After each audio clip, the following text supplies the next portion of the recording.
Si Izumi ay isang malungkot at pangit na loner na hindi pinansin ng kanyang mga kaklase, maliban sa sikat na babae. Gayunpaman, nang matuklasan niyang isa pala itong Giga Chad sa labas ng paaralan, nahulog ang loob niya rito at naging personal na may bahay nito. Nagsimula ang kwento ng marinig ni Hari mula sa kanyang kaibigang si Yuki, na may isang lalaki mula sa ibang paaralan na humihingi ng kanyang numero. Tumanggi si Hari na ibigay ang numero ng telepono niya dahil walang lakas ng loob ang lalaki na hingin ang numero niya. Ngunit ikinabahala ito ni Yuki dahil hindi ito ang unang lalaking tinanggihan ni Hari. Inalok ng kaibigan niyang si Toro na lumabas sila para magkaraoke, ngunit tinanggihan din ito ni Hari dahil may mga gagawin pa ito. Nang paalis na sana siya, nahulog ang telepono niya, kaya ibinalik ito ni Izumi sa kanya at umalis ng walang imak. Dahil sa malungkot na kilos ni Hari, naisip niya na isa itong nerd na mahilig sa mga 3D model, at kinumpirma naman ng mga kasama niya ang kanyang hinala dahil sawi ang social life nito. Pagkatapos noon, tiningnan ni Hari ang oras at agad na umuwi, kaya napaisip si Yuki kung nagmamadali ba siyang makakita ng lalaki. Sa kabaligtaran, iniwan niya ang pagiging sikat na babae at nagsimulang maglinis ng bahay at gumanap bilang isang solong ina kasama ang kanyang nakababatang kapatid na lalaki. Pagkatapos niya itong sunduin sa paaralan, nakikita niya ang mga babae na kasing edad niya na namumuhay ng maayos, habang siya naman ay naka-duty sa gawaing bahay araw-araw. Kalaunan, naglalabas si Hari nang dumating sa kanyang bahay si Chad na may patpat na baba para ihatid si Sauda, na dumudugo ang ilong.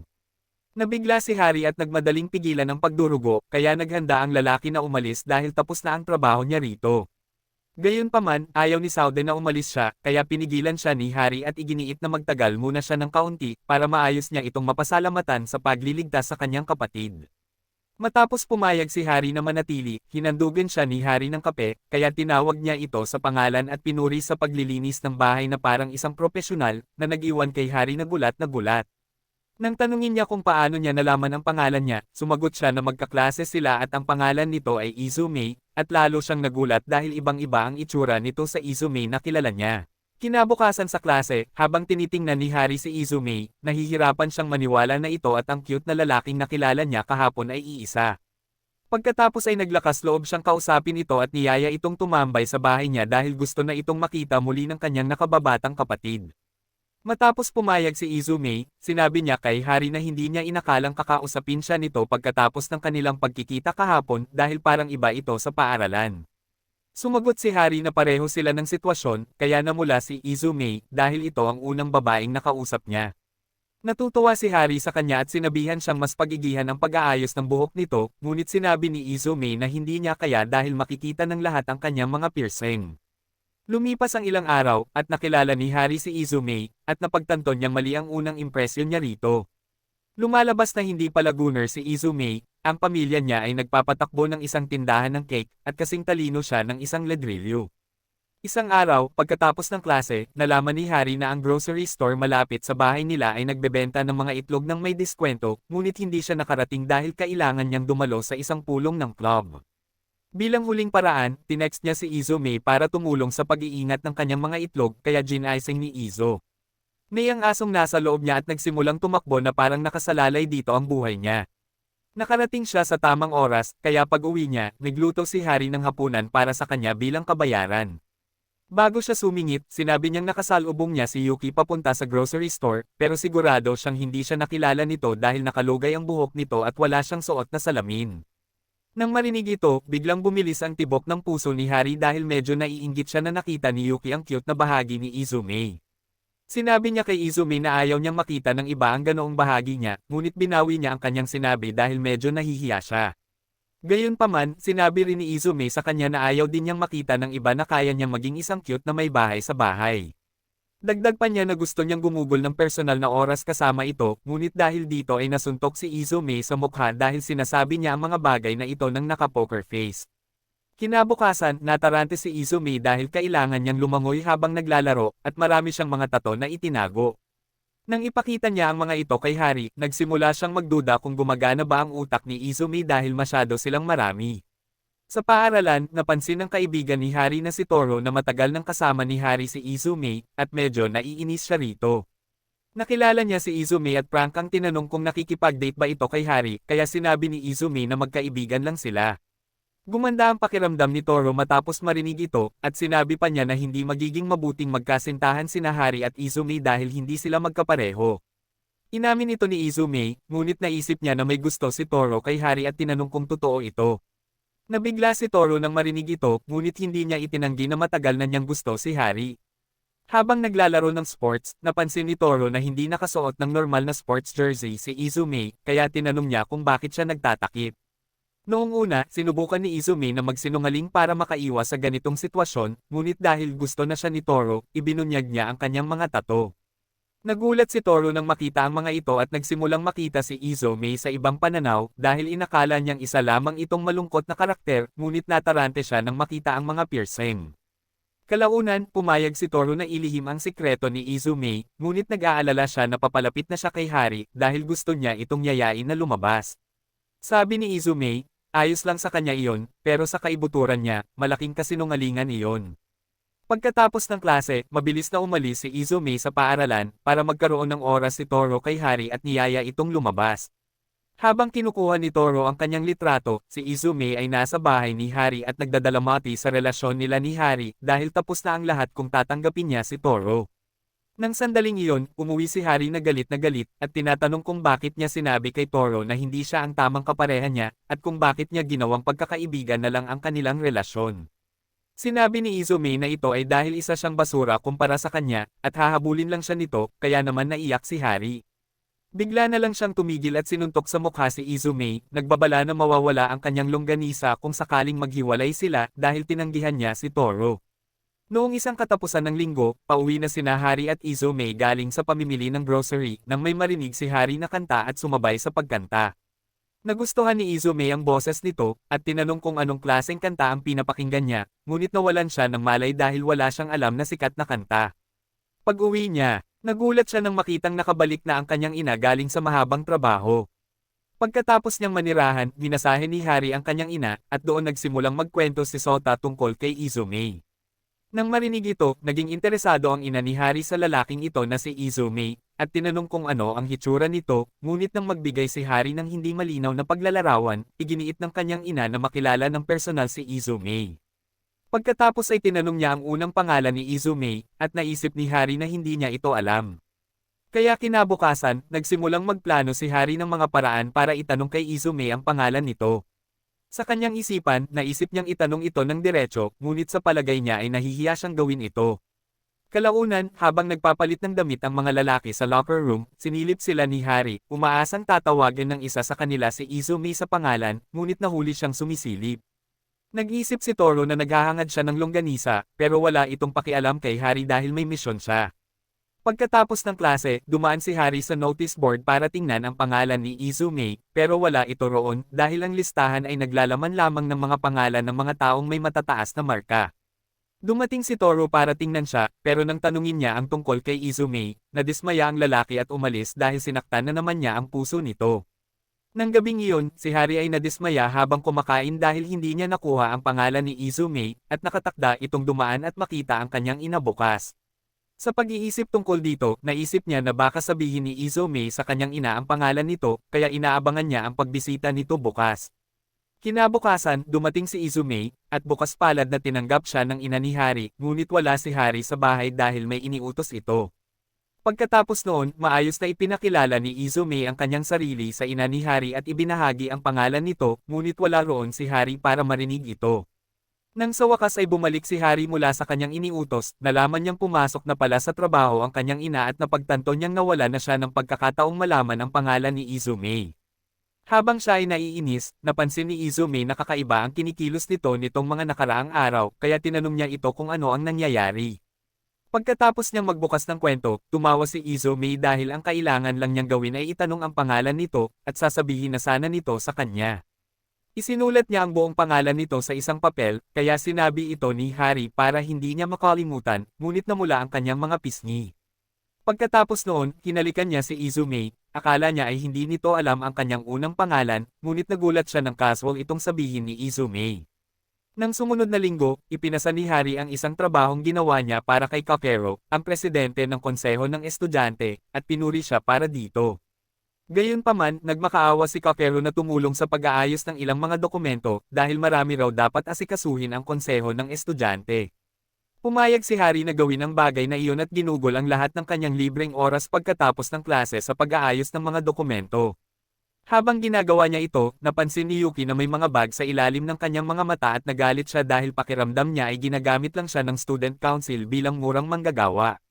Nakatingin din sina Toro at Izumi, ngunit nalulungkot sila na hindi sila sapat na matalino para tulungan si Hari sa kanyang ginagawa. Pagkatapos ay isiniwalat ni Izumi na si Kakero ang nangunguna sa kanyang klase, at lahat ng mga babae ay patuloy na naghahangad na hatiin niya sila sa dalawa. Naniniwala siyang ang kanyang alindog ang dahilan kung bakit hindi siya kayang tumanggi ni Hari na ikinalungkot ni Toro dahil hindi siya kalahati ng lalaking si Kakero. Maya-maya, natapos na ni Hari ang mga dokumento, kaya dumating si Remy mula sa opisina ng Student Council para kunin ang mga ito. Pag-alis niya, umiibig na si Toro sa kanya dahil cute ito, ngunit sinabi ni Yuki na kasintahan siya ni Kakero. Nang marinig ito, inakala ni Toro na ipinipilit ng konseho ng mga estudyante kay Hari ang lahat ng gawain ni Remy, ngunit walang problema si Hari doon, at ikinababahala ito ni Izumi. Habang naghahanda para umalis sa paaralan, nabangga ni Remy si Izumi, at nahulog lahat ng kanyang mga dokumento sa lupa. Kahit na siya ang may kasalanan, naging bastos siya kay Izumi at pagkatapos ay nagmadaling pinulot ang lahat ng nakakalat na dokumento sa sahig. Sa pagmamadali, may ilan siyang hindi nakita, at kahit na tinawagan siya ni Izumi para kunin ang mga ito, sinabi niyang hindi naman daw kailangan ang mga ito. Kinabukasan, kinumpronte ni Kakero at ng mga miyembro ng konseho niya si Hari dahil sa pagbibigay sa kanila ng isang file na may mga nawawalang dokumento. Inaangkin ni Hari na natapos niya ang lahat at walang naiwan, ngunit hindi siya pinaniwalaan ni Kakero dahil, ayon kay Remy, hindi niya nakita ang mga ito. Hindi maipagtanggol ni Hari ang sarili dahil medyo malabo ang kanyang alaala kahapon, kaya nagsimulang magbulungan ang kanyang mga kasama na siya ang may kasalanan kay Kakero. Bigla na lang, tumakbo palabas si Izumi sa karamihan at humahagulgol na sinabihan si Hari na huwag umiyak o humingi ng tawad. Pagkatapos ay kinaladkad niya si Kakero papasok at sinapak sa ulo na ikinagulat ng lahat. Nang tanungin kung bakit niya ginawa iyon, isiniwalat niya ang mga nawawalang dokumento at itinuro si Remy, at sinabing tumanggi itong kunin ang mga ito kahapon. Nang marinig ito, naalala ni Remy ang kanyang kapabayaan kahapon at naging iyakin. Kaya napilitan sina Kakero at ang kanyang assistant na si Sukora na humingi ng tawad para sa kanya. Nang maayos na ang kaso, naghiwa-hiwalay ang mga tao, at nagpasalamat si Hari kay Izumi sa tulong dahil muntik na siyang umiyak doon sa likuran. Dahil sa kuryosidad, tinanong ni Izumi si Hari kung may dumi ba si Kakero sa kanya, dahil napansin niyang ginagawa nito ang anumang gusto ni Kakero. Pinagpawisan si Hari pagkatapos ng tanong, sinasabing magkabalikan na sila ni Kakero, at natural lamang na gusto niya itong tulungan. Ilang taon na ang nakalilipas, habang lumalaki sina Hari at Kakero, si Hari ang tipikal na mapang-api na nagpapahirap sa buhay ni Kakero. Kaya nang sawa na si Kakero, nagbanta siyang sisirain ang reputasyon ni Hari sa pamamagitan ng pagbubunyag ng tunay nitong kulay sa paaralan, kaya napilitan si Hari na umamin at hayaan siyang gawin ang gusto niya. Maya-maya, naalala ni Hari ang alaalang ito at sinabing walang kinalaman si Kakero sa kanya, ngunit alam na ng kanyang mga kaibigan na isang malaking kasinungalingan ito. Kinabukasan, sinabi ni Toro kay Izumi na malapit na ang kaarawan ni Hari kinabukasan, kaya naisip niya kung ano ang ireregalo niya rito. Samantala, nang gabing iyon, naisip ni Hari ang posibilidad na hindi na niya makita muli si Izumi kapag pareho na silang tapos sa eskwela, at nalungkot siya. Kinabukasan, dumating si Izumi sa bahay nito at binigyan siya ng isang disc ng lahat ng sikat na kantang kinagigiliwan ng mga Gen Z.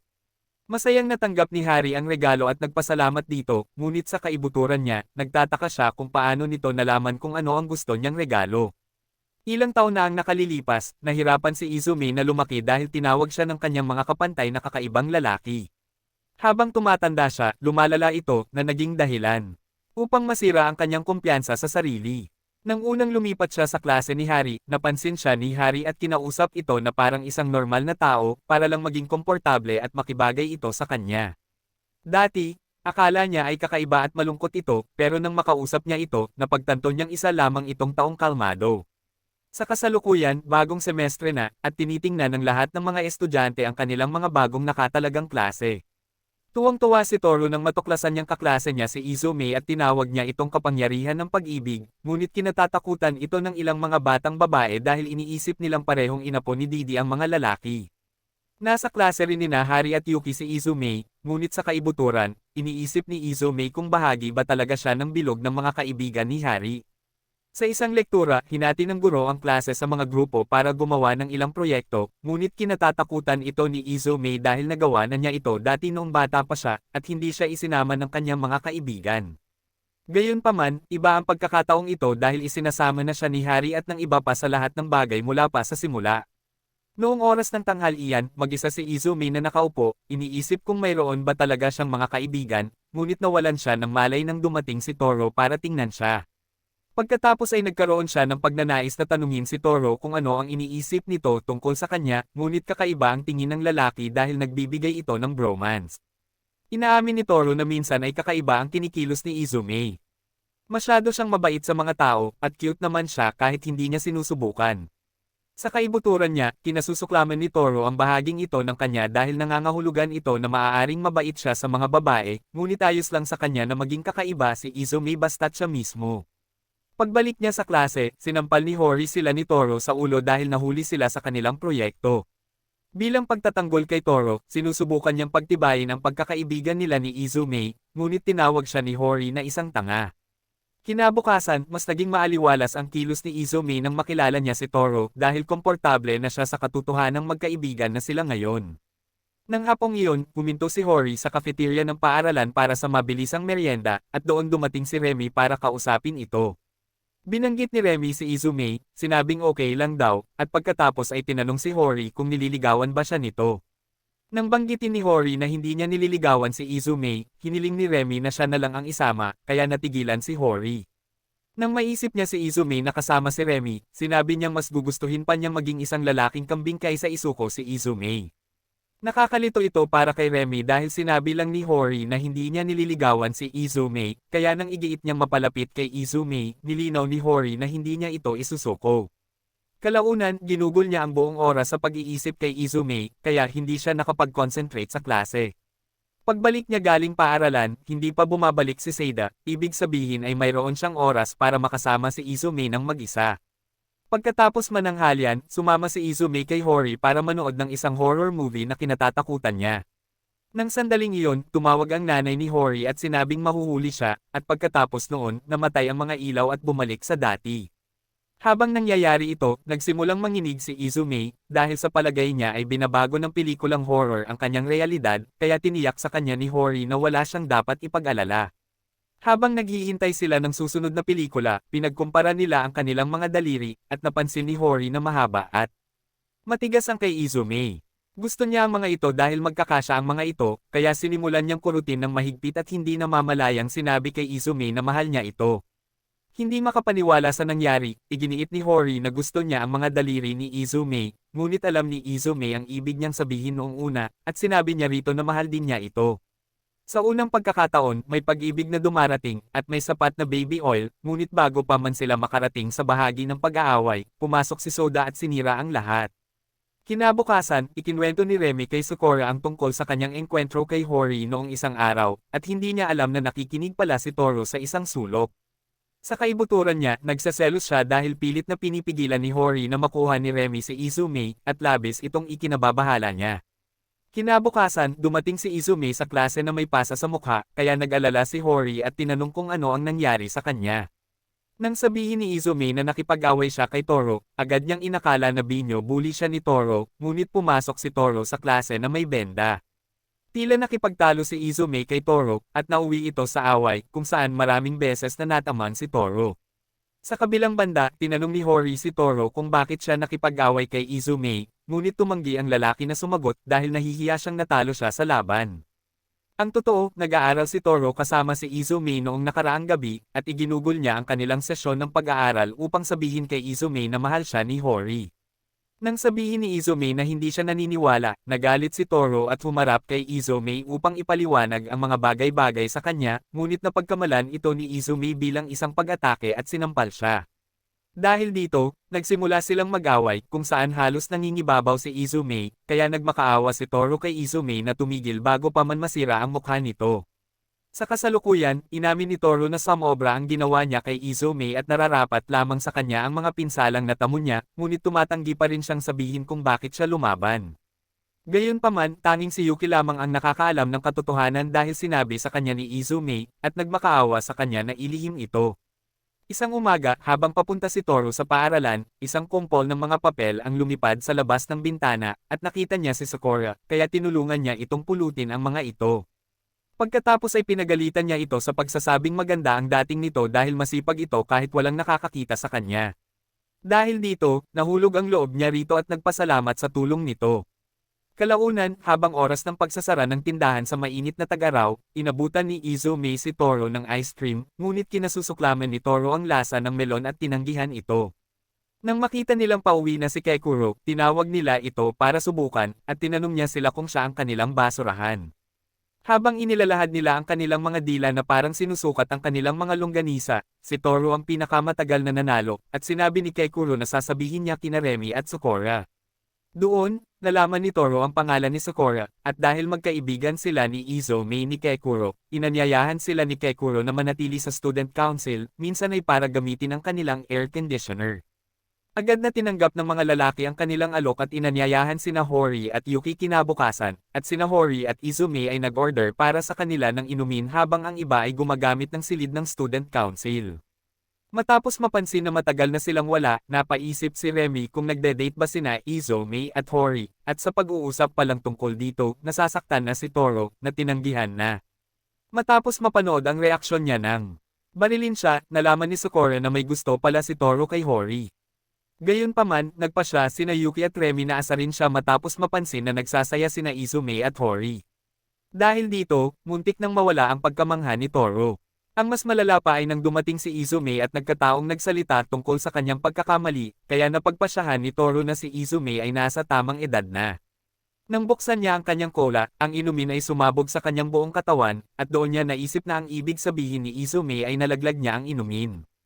Nakakatawa ito para kay Sakura at kinausap niya si Toro. Nang araw na iyon, habang oras ng pagtatapos ng klase, habang nag-aaral sina Izumi at Hori, nagreklamo si Hori tungkol sa init, ngunit isiniwalat ni Izumi na magkokomando siya, kaya medyo natiis niya ito. Nang mapagtanto niyang may nasabi siyang nakakahiya, nagpalit siya ng usapan, ngunit sinabihan siya ni Hori na ipakita sa kanya ang kanyang tato, kaya casual niyang hinubad ang kanyang damit at hindi lamang natuwa, ngunit tinanong din siya ng babae kung bakit sa tingin niya ay normal lang na habarin lang ang kanyang damit nang hindi nagtatanong kung bakit. Pagkatapos ay tinanong siya nito kung hindi ba siya natataranta, at inamin itong nangyayari ito, kahit kaunti lang. Kaya ikinwento niya rito kung paano niya nakilala si Shindao, ang dating kaklase niya noong middle school, na sa pamamagitan lamang ng pakikipag-ugnayan sa kanya ay nasabi ni Izumi na kasintahan niya si Hori, at natarante siya tungkol dito. Tungkol sa demonyo, nag-text si Shindao sa kanya, at natarante si Izumi nang makitang hindi lamang nagpadala si Shindao ng litrato nila noong middle school kundi gusto pa niyang magpakita ito sa isang double date. Pinigilan niya si Hori na makita ito at mabilis na binura ang mga text. Tinawagan siya agad ni Shindao pagkatapos, at isinumpa siya ni Izumi bago pinatay ang tawag. Nagulat sa kinilos nito, tinanong ni Hori si Izumi kung ganoon ba ang ugali niya kay Toro, ngunit sinabi ni Izumi na baka subukan niyang umarte ng ganoon kapag napalapit na siya kay Toro. Doon mismo, napagtanto ni Hori na napakaraming hindi niya alam tungkol kay Izumi. Pagkalipas ng ilang araw, noong katapusan ng linggo, nakasalubong ni Hori si Shindao, at nang makita ni Izumi si Shindao na kasama niya, sumugod siya para suntukin ito sa mukha. Tinanong ni Toru si Izumi kung kilala niya si Shindao, ngunit agad siyang itinanggi ni Izumi. Kalaunan, isiniwalat niya na magkaklase sila sa iisang middle school, ngunit si Shindao ay kasalukuyang nasa ikalawang taon sa high school dahil masyadong tanga siya para makinig. Gaya ng mungkahi ni Shindao, tumungo sila sa isang restaurant na may air conditioner para makatakas sa matinik na init. Naalala ni Izumi kung paano niya unang nakilala si Shindao, at kung paano hinuli ni Shindao si Tanahara, isang bully, na nanlait kay Izumi para lang kay Izumi. Habang papunta sila sa isang restaurant, napansin ni Izumi na tulad ni Shindao na tumulong sa kanya na makatapos sa middle school, binago rin ni Hori ang kanyang karanasan sa high school. Kinabukasan, nilanat si Hori at habang sinusubukan niyang pumasok sa paaralan, hinayla siya ni Soda pabalik sa kama. Uminom siya ng ilang tableta at nanaginip tungkol sa nakaraan, kung saan kinailangang umalis ang kanyang ina para magtrabaho noong siya ay may sakit. Paggising niya, nakita niya si Izumi sa tabi niya, na bumili ng gamot at inumin, at nagtaka siya kung ano ang ginagawa nito roon, kaya inakala niyang natupok na ang mga gummies na kinain niya. Ipinaliwanag ni Izumi kung paano dumating si Soda, kaya dali-dali siyang umalis ng paaralan para alagaan ito. Nang malaman niyang nagamit na nito ang gamot niya, sinubukan ni Izumi na umalis para ibili ito ng maiinom, ngunit nahulog si Hori mula sa kanyang kama at tinanong ito kung saan ito pupunta. Sinagot niya ito, ngunit hinawakan nito ang kamay niya na parang baliw na baliw at paulit-ulit na nagtatanong, at ito ay sanhi ng trauma ng pagiging naiwan kahit na may sakit. Si Izumi, na nakakaalam kung ano ang problema, ay itinuwid siya sa pamamagitan ng pagsasabi na dapat niyang hilingin sa kanya na huwag umalis. Nang sabihin sa kanya, sinabihan niya ito na hindi siya pupunta kahit saan hanggat hindi siya sinasabihan ng babae na maligaw o hindi niya matiis na makita siya. Dahil doon, hinimas niya ito at siniguradong iniinom nito ang gamot. Matapos itong takpan ng kumot, pinayuhan siya ni Izumi na uminom ng sapat na tubig. Pagkatapos ay ipinaalam din niya rito na tinawagan na niya ang kanyang ina at pati na rin ang paaralan para ipaalam na may sakit ito. Panghuli, bago siya lumabas ng kwarto, sinabi niya agad na mahal niya ito, at matagal na itong ganoon. Pagkatapos noon, nagpaalam na siya, habang sinasabing mag-text ito kung may kailangan siya. Pagkasara niya ng pinto, agad na umupo si Hori, at laking gulat niya nang umamin ito sa kanya. Ngayon, gusto na lang niyang sabihin ulit ito sa kanya, o kaya naman ay magkunwaring hindi niya ito narinig para magpatuloy ang mga bagay-bagay. Habang nagpapagaling si Hori, iniisip niya kung paano niya haharapin si Izumi pagkatapos ng sinabi nito. Samantala, habang naglalakad pa uwi si Sota galing paaralan, nakita niya si Izumi na magkahawak kamay sa isa pang babaeng estudyante. Pag-uwi niya, ikinwento niya ito sa kanyang kapatid, at napagpasyahan ni Hori na si Izumi ay isang palabiro. Sinubukan niyang pakalmayan ang sarili at iminungkahing i-text si Izumi tulad ng dati niyang ginagawa para magtanong tungkol dito, ngunit sumuko na ito at nagtampo na parang hindi siya nakasali sa isang flash sale. Kinabukasan, pumasok si Hori sa klase at pinatahimik si Toro na mukhang tuwang-tuwa na makita siya. Nang makumpirma niya ang lokasyon ni Izumi, ginulat niya si Toro ng tahimik na pumunta sa kanyang upuan nang hindi pumupunta sa tabi ni Izumi. Kaya kalaunan, habang nagpapalit ng regla, ipinaalam ni Toro kay Izumi na nasa klase si Hori ng umagang iyon bago ang unang regla, ngunit masama ang loob nito. Dahil sa pag-aalala, hinanap siya ni Izumi, at sa sobrang takot niya, muntik nang mag-adlib si Hori. Pagkatapos ay tinanong ni Izumi kung gising ba siya noong isang araw at kung narinig ba niya ang pag-amin nito, ngunit tinanong siya nito kung sino ang babaeng naka-handshake niya. Habang sinusubukan ni Izumi na alalahanin kung sino ang taong iyon, tahimik na umaasa si Hori na mali si Soda, ngunit winasak ni Izumi ang kanyang pangarap nang ipaalam nito sa kanya ang tungkol kay Chika. Natigilan si Hori nang makita siyang umaarte gamit ang pangalan niya kay Chika, at biglang nagbago ang mood ni Hori, ngunit ipinaliwanag ni Izumi na si Chika ay kasintahan ni Shindao, at ang dahilan kung bakit sila naglalakad ng magkahawak kamay ay dahil napilayan ang kanyang bukong-bukong. Habang inaasahan niyang kakalmayan si Hori, binato siya nito ng libro at umakto na parang isang seloso na may bahay. Pag-uwi ni Hori, kinaiinisan niya ang sarili dahil sa pagbato ni Izumi ng libro sa mukha, at naisip niya si Izumi na kinasusuklaman siya at tinatawag itong baliw. Bigla, sumulpot si Soda at sinabing nandyan si Izumi, at ito ang nagpaiyak sa kanya. Nakatitig siya ng alanganin kay Izumi na nagtanong sa kanya kung dapat na ba siyang umalis, ngunit pinayagan niya itong manatili. Iniabot niya sa kanya ang librong ibinato nito sa kanya, at pareho nilang napagpasyahan na galit sila sa isa't isa. Matapos subukang alamin kung ano ang problema tulad ng mga animated na detective, humingi sila ng tawad sa isa't isa, at sinabi ni Izumi na kasalanan niya ang pag-uusap tungkol sa kasintahan ni Shindao.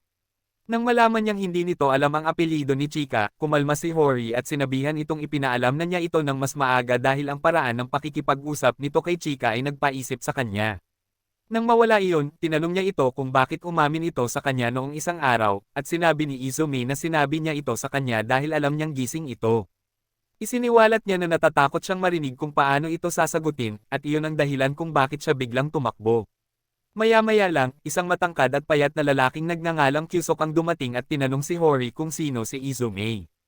Nagulat si Hori nang makita siya, kaya't tumakbo siya papunta sa tabi niya, at nang makitang may piercing si Izumi, tinanong siya ni Kyusok kung maaari niyang haplasan si Izumi. Sinubukan niyang mas kilalanin si Izumi, ngunit hinampes siya ni Hori sa ulo bago pa man kinabahan si Kyusok sa kanyang gusto. Mabilis niya itong pinaponte sa kusina at ipinagmalaki na mabuting anak si Hori.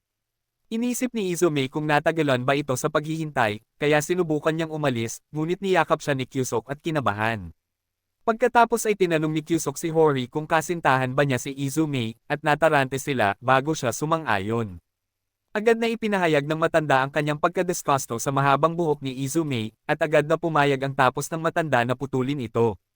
Pagkatapos ay humingi si Kyusok kay Hori ng ilang mga pandikit, at habang inaayos niya ang buhok ni Izume, napagtanto niya na si Izume ay nahulog na sa kanyang anak na babae.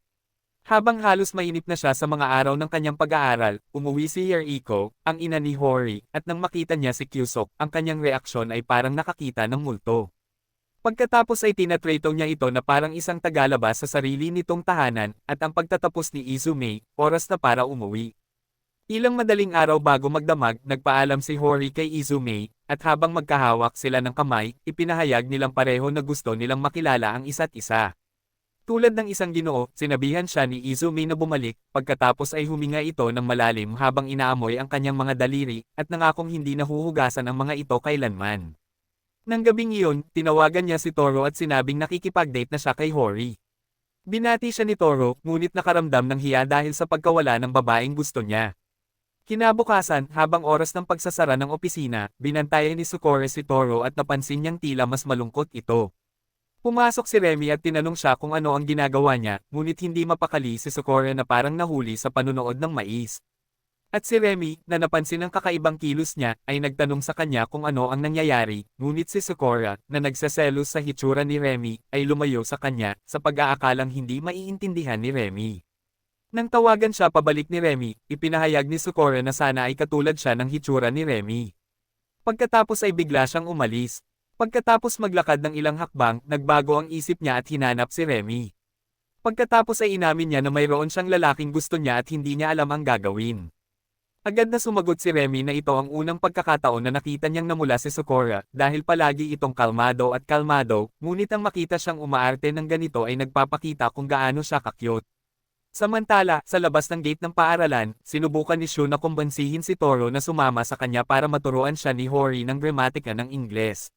Nang lumabas sina Hori at Izume sa compound ng paaralan, pinagalitan ni Tuto si Izume sa pamamagitan ng pagsasabi na huwag siyang maging awkward dahil nakikipag-date si Izume sa babaeng gusto niya. Pag-uwi ng mag-asawa, tinuruan ni Hori si Izume ng gramatika sa Ingles, at nang makita niyang lampas alas 5 na, sinabi niyang buntis siya kina Sauta at Izume. Nagulat siya nang tinawag niya ito sa unang pangalan nito, kaya tinanong siya ni Izume tungkol dito, ngunit sinabi ni Hori na kapareho niya ng pangalan ang kaibigan ni Sauta. Pagkatapos ay hiniling ni Izume na tawagin niya ito sa unang pangalan, at upang maiwasan ang labis na pagkahiya, dinagdagan niya ng dummy, ang unlapi. Di nagtagal, dumating si Sauta at ang kanyang kaibigan, at nakita nila sina Hori at Izume na nag-aasara na parang mga bata. Minsan, dumating si Izume sa bahay ni Hori, at halos hindi siya nakilala ni Kyusok dahil sa ayos ng buhok nito, ngunit matapos mapansin kung gaano pawisan si Izume, hinimok niya itong maligo kasama niya. Nag-aatubili si Izume na pumayag, at pagkatapos gumugol ng ilang sandali kasama nila, plano niyang umuwi, ngunit iminungkahi ng pamilya na matulog siya sa bahay. Agad na niyaya ni Saute si Izume na matulog sa kanyang kwarto, ngunit binantayan ni Kyusok si Izume na parang isang malaking premyo. Nang gabing iyon, tinanong siya ni Kyusok kung ano ang gusto niya kay Hori, at sumagot si Izume na hindi hinuhusgahan ni Hori ang mga tao batay sa panlabas na anyo. Laking gulat niya, nakatulog ang matanda, at napagtanto ni Izume na kinakausap niya ang kanyang sarili. Kinabukasan, habang paalis na ang mga estudyante papuntang paaralan, itinuwid ni Hiriko si Izume sa pamamagitan ng pagpapalam sa kanya na magkikita sila mamaya. Papunta na ang magkasintahan sa paaralan, at nagulat ang ilang estudyante nang makita silang lumabas mula sa iisang bahay. Habang tumatagal, ang tsismis na nakikipag-date si Hori kay Izume ay kumalat ng mabilis, at karamihan sa mga lalaki ay naniniwalang mas bagay sila kay Izume kaysa kay Hori. Pinagtatawanan ng mga estudyante si Izume sa pagsasabing may masamang hilig si Hori sa mga lalaki, at ikinainis ito ni Toro kaya naglabas sila ng sama ng loob ni Yuki sa rooftop. Hayagan na kinumpronte ng mga estudyante si Hori sa pagpili kay Izume, at ipinagtanggol siya nito na parang siya ang pinakamagandang bagay simula nang maimbento ang hiniwang tinapay. Nalungkot si Izume tungkol dito kahit na sinusuportahan siya ni Toro at Yuki, kaya nagpasya siyang baguhin ang kanyang hitsura. Kinabukasan, dumating siya na may mas maikling buhok, at natarante si Hori nang makakita siya ng isang soul reaper. Nang makita ang bagong hitsura nito, ang mga babaeng nakakakilabot sa kanya ay nagkukumpulan sa paligid niya na parang isa siyang pop star. Habang tinatanong nila siya para malaman ang mga hilig niya, kinabahan si Izumi, at sa kanya napagtanto na malapit lang pala si Hori, na nakatitig sa mga babae gamit ang mga yelo. Biglang dumating si Shu para ibigay kay Izumi ang kanyang disc, ngunit nawalan siya ng malay nang makita niya ang bagong hairstyle ni Izumi. Biglang kinuha na ng mga babae si Izumi ng mga litrato na parang isa siyang celebrity, at inilabas ni Hori ang isang digital camera at kinuhanan si Izumi ng maraming beses na parang katrabaho niya si Lovra. Nang araw na iyon, sinundan ni Izumi si Hori pauwi, at halos hindi na siya makilala ni Kyusok.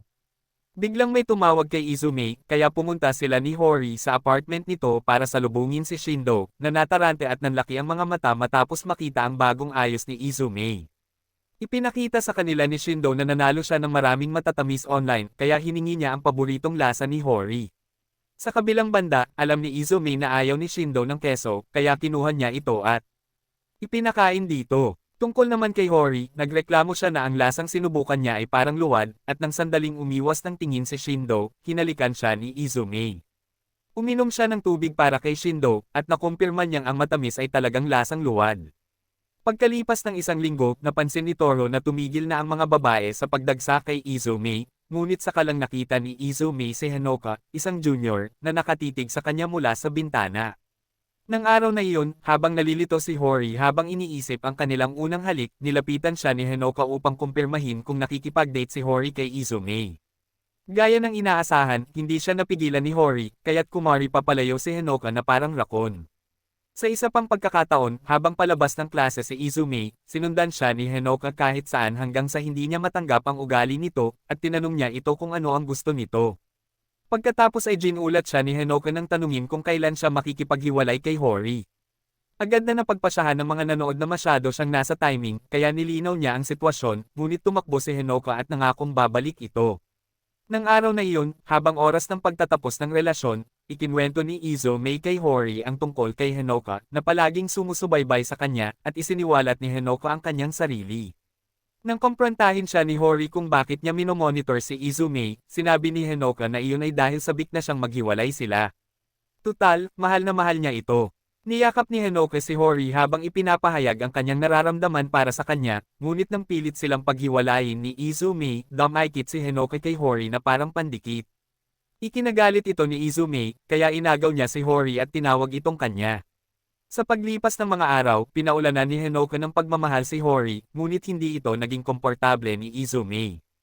Kalaunan, noong mga oras ng pagsasara ng opisina, lumabas si Hanoka na parang multo, at nang malaman niyang maagang umuwi si Hori para gumawa ng mga gawaing bahay, dumiretso siya sa bahay. Nagkataon, umuwi siyang kasama si Izumi, at napagtanto nilang magkapitbahay lang pala sila. Sa kasamaang palad, naiwan ni Hanoka ang susi niya sa loob, kaya pinatuloy siya ni Izumi sa bahay nito at inalok ng isang hiwa ng cake. Nag-usap sila ng kaunti, at nagulat si Hanoka nang malaman niyang nag-iisang anak lang pala ito, dahil lagi niyang inaakala na may nakababatang kapatid ito dahil marunong itong mag-alaga ng tao. Pinagtawanan niya ito, at ang mukha nito ay nagpaalala sa kanya ng kanyang yumaong kapatid, kaya ikinwento niya kay Izumi ang tungkol dito, ngunit sinubukan niya itong gawing biro. Mabuti na lang at nababasa ni Izumi ang nasa pagitan ng mga linya, kaya habang paalis siya papunta sa kanyang bahay pagkatapos matanggap ang text ng kanyang ina, sinabihan siya nitong malaya siyang bumisita anumang oras. Nang gabing iyon, nang bumalik ang kanyang ina galing sa trabaho, tinanong siya ni Izumi tungkol sa kapatid ni Hanoka, at isiniwalat niya na namatay ang kanyang nakatatandang kapatid ni Hanoka mga isang taon na ang nakalilipas. Kinabukasan, habang hinihintay ni Izumi si Hori, sumali si Hanoka, at ikinainis niya ito, kaya sinigawan niya itong umuwi na. Habang papalayo ito, sinubukan siyang saktan ng ilang mga nakatatanda, kaya tumakbo siya pabalik kay Izumi, na agad na tumitig sa kanila, iniisip kung ano ang sasabihin, ngunit dahil sa nakakatakot nitong aura, tulad ni Michael Jackson, napigilan nila ito. Habang hinihintay nila si Hori, ipinagmalaki ni Izumi kay Hanoka kung gaano siya kalapit kay Hori, at ikinainis ito ni Hanoka. Nang gabing iyon, nanood ang mag-asawa, kasama si Kyusok, ng isa sa mga pelikulang horror ni Hori. Nang malaman ni Kyusok na ang kwento ay tungkol sa isang baliw na anak na gustong saktan ang kanyang ama, nawalan ito ng gana, kaya lumabas siya para manigarilyo. Naiwan si Hori, at ipinaalam niya kay Izumi na hindi sila naging malapit, at nang makita kung gaano kapula ang mukha nito, tinawag niya itong cutie at naghanda na halikan ito.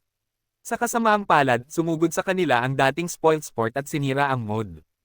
Ikinagalit ito ni Hori dahil muntik na niyang balikan ang mga eksena sa pelikula. Sa halip, pinilit niya silang manood ng maraming nakakakilabot na pelikula kasama niya ng walang pahinga. Minsan, bumisita si Hori at ang kanyang mga kaibigan sa tindahan para bumili ng mga libro, ngunit nang maiwan si Yuki para maghanap ng libro, iniwan nila siya kay Toro. Habang palabas ang mag-asawa, nakita ni Yuki si Toro na nakatitig kay Hori na parang tapos na ang lahat, kaya nakasalubong niya ito at, para pasiglahin, iminungkahi niya na tumingin sila ng ilang magasin ng laro sa kabilang dulo ng tindahan.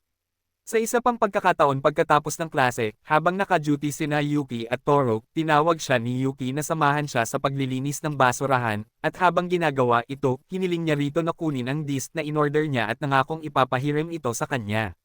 Napagtanto ni Toro na lagi na lang siyang binibigyan ni Yuki ng atensyon simula nang makipag-date si Hori kay Izume, at habang pinag-iisipan niya ang bagay na ito, nabangga niya si Sukora at natapunan ito ng kape. Humingi siya ng tawad at tumakbo para kunin ang kanyang damit pang gym, at habang wala siya, kinumpirma ni Sukora na hindi nakikipag-date si Yuki, at napansin ni Yuki na natuwa ito. Maya-maya ay dumating si Toro, at masayang isinuot ni Sukora ang kanyang damit pang gym. Pagdating niya sa silid ng konseho ng mga estudyante, si Kakeru lang ang nakita niya, kaya tinanong niya ito kung ano ang nagustuhan nito kay Remy.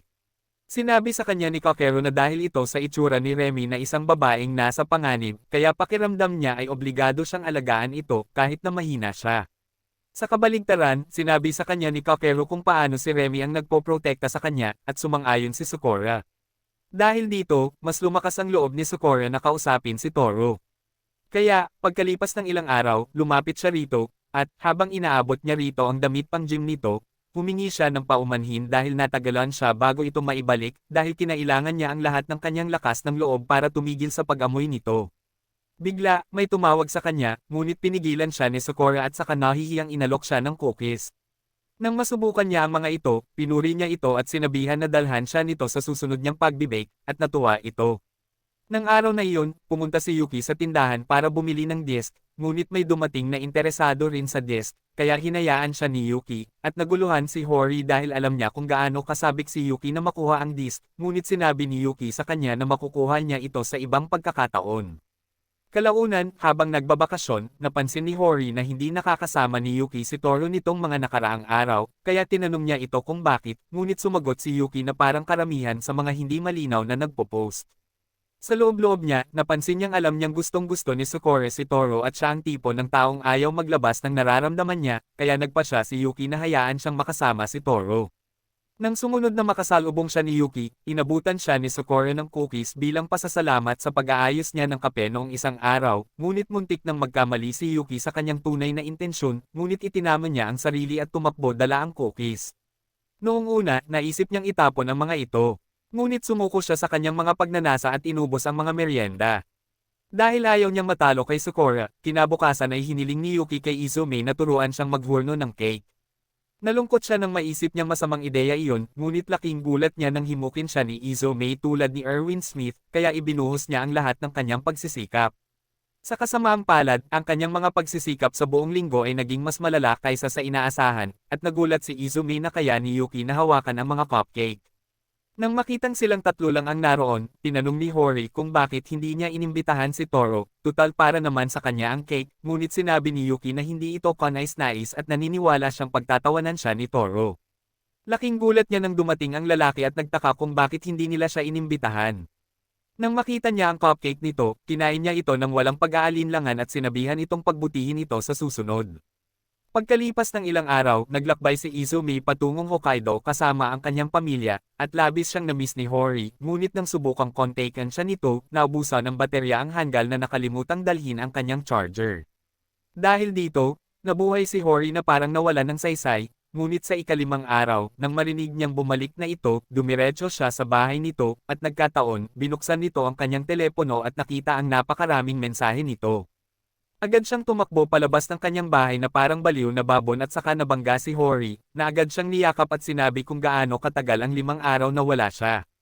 Pagkalipas ng ilang araw, sa silid ng student council, ibinahagi ni Hori kung gaano niya kagustang manood ng mga horror movies kasama si Izume at kung paano siya ang takot. Akala ng mga babae ay nababaliw na siya, kaya pinayuhan nila siyang nakakainis na paulit-ulit na takutin ang kanyang lalaki ng ganoon dahil balang araw ay iiwan din siya nito. Sa halip, sinabihan nila siyang tumigil na sa panunood ng mga palabas tulad ng La La Land at mga musikal.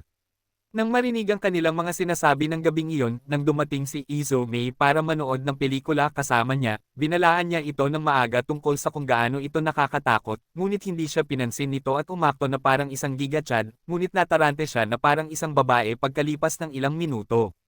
Sinubukan ni Hori na umakto na takot, ngunit sa sobrang pagkadismaya niya sa papel na parang babae, umalis si Izumi para tingnan ang sarili sa salamin para malaman kung sino ang lalaki. Dahil dito, nalungkot siya at nagreklamo tungkol dito sa kanyang kwarto, ngunit pagkatapos, ipinaalala nito sa kanya na umibig siya sa kanya kung sino talaga siya. Kiniliti nito ang kanyang mga obaryo, at sa swerte naman, bumuhos ang ulan na nagbigay sa kanya ng green card para kilitiin ang atsara nito. Pagkalipas ng ilang oras, umiyak si Saute kay Izumi, sa paniniwalang kukunin niya si Hori, ngunit tiniyak sa kanya ni Izumi na hindi niya gagawin iyon, at ang tanging bagay na kinuha niya ay ang unang beses nito. Nanaginip si Izumi na nakita niya ang kanyang dating sarili noong nasa middle school, na napupuot sa lahat ng bagay dahil sa kung paano siya nakahiwalay, ngunit pagkatapos, hinikayat niya ang kanyang nakababatang bersyon na manatiling matatag dahil makakatalo siya ng isang kontrabida sa paggawa nito. Ilang sandali pa, nagising siya at nakalimutan ang panaginip, ngunit pagkatapos ay hinanap si Hori na parang isa itong croquet. Nang araw na iyon sa paaralan, napansin ni Remy na umiibig siya kay Kikaro, isang mahina ang pag-iisip na batang sanga na humihila ng mga kontrabida na parang umiiyak sa mga gotcha game. At sinisikap niyang magkunwaring malakas tuwing nasa paligid niya ito. Nagsimula ang lahat nang marinig niya ang ilang estudyanteng binubugbog siya na parang susunod na pop idol, ngunit pinagtawanan nila si Sakura, tinawag silang kakaibang pares. Laking gulat nila nang sabihin sa kanila ni Kikaro na pareho ang hitsura ng mga babae sa kanya. Simula noon, naging interesado si Remy sa kanya, kaya isang beses pagkatapos ng klase, nakita niya itong nagbabasa ng libro at tinanong niya ito tungkol dito, at muntik na itong palakihin ng nerd dahil sa pag-aaksaya ng oras sa screen sa mga nobelang Beauty of Light. Mabuti na lang at ibinahagi ni Remy na mahilig siya sa mga libro, pero ang genre ng Cinderella, at agad niya itong tinanggap, kaya kinabukasan, dumating siya dala ang isang koleksyon ng mga espesyal na libro ng Walt Disney Delusional Princess, at mula noon, nakipag-ugnayan na siya sa mga babae. Minsan, matapos makumplito ni Remy ang isa sa mga inirerekomendang koleksyon, inabutan siya ni Kikaro ng mas maraming libro, at napagtanto niyang kakaiba ito, ngunit dahil ayaw niyang agawin siya ng ibang mga babae mula sa kanya, tinanong niya kung maaari siyang pumunta sa bahay nito at silipin ang kanyang kagubatan. Walang kaalam-alam, pumayag ang lalaki, at nang makarating siya sa kanyang silid-aklatan, napagpasyahan niyang hindi pala ito nabubuhay ng normal. Ngunit pagkatapos, na-curious siya at pumili ng isang libro, kaya sinabi niya sa kanya na ito ay isang pantasya bago ang apokaliptiko. Pagkatapos ay tinanong siya ng lalaki kung ano ang gagawin niya kung malaman niyang magtatapos ang mundo kinabukasan, at sinira siya ni Remy nang sabihin niyang pasabugin niya ang kanyang pera para matikman ang lahat ng panghimagas na kaya niya. Matapos siyang pagmasdan ng kaunti, napansin niya na mas mataas ang mga pigtail nito kaysa dati, at sinabi niya rito na gusto niya iyon. Parang naghihintay na sumugod, muntik nang tumalon si Remy sa kanya, ngunit nakontrol niya ang sarili. Medyo naging awkward ang sitwasyon. Kinabukasan, habang pahinga, habang ginagamitan ng gas ang mga kaibigan ni Kikaro ng mga magagandang babae, lumapit si Remy sa kanila at inabot kay Kikaro ang mga librong ipinahiram niya sa kanya, at sinabing gustong-gusto niya ang mga ito kaya natapos niya itong basahin. Sa pagkakataong ito, inamin niya na ayaw niyang matapos ang mundo, at wala ng oras para masiyahan siya sa lahat ng mga panghimagas na nagustuhan niya. Nang mapansin niyang nakatitig sa kanila ang mga tauhan nito, nahihiyang sinabi ni Kikaro kay Remy na may isa sa kanila ang umiibig sa kanya, ngunit hindi niya ito pinansin at tinanong kung maaari siyang pumunta muli sa kanyang bahay, at pumayag ito. Nang araw na iyon, sa kanyang silid, habang sinusubukan niyang maghanap ng mga rekomendasyon para sa kanya, tinanong siya ni Remy kung ano ang gagawin niya kung sakaling maguno ang mundo, at ipinahayag niya na sasabihin niya rito na gusto niya ito. Noong una, inakala ni Remy na nagbibiro lamang ito, ngunit nang makita niya kung gaano ito nahihiya, natuwa si Remy, at pagkatapos ay ipinahayag din niya na gusto rin niya ito.